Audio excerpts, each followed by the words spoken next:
Bonjour. S'il y a un sentiment qu'il me semble urgent d'adresser pour éviter que la civilisation de l'IA ne soit celle de la haine, de l'hyper-individualisme, du désordre et de l'ultra-violence, c'est le sentiment de toute puissance et d'impunité que procure l'anonymat offert par les réseaux sociaux. La formidable libre expression qu'ils rendent possible désinhibe en effet la haine et le racisme à un niveau jamais atteint auparavant.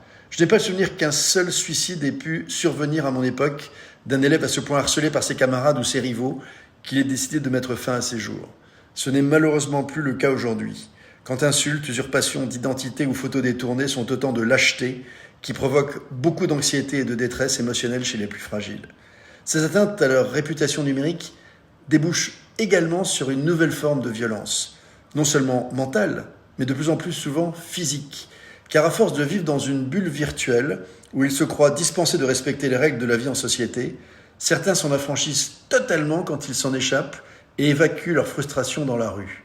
Avec pour conséquence, vous le savez, la multiplication des passages à tabac parfois létaux et de plus en plus de vies brisées.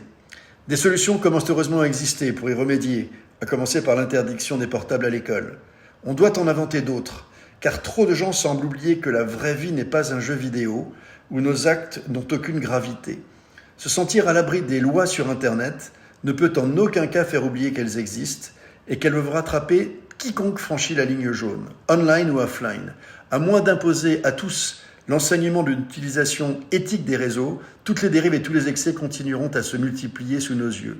Chacun de nous peut et doit y contribuer.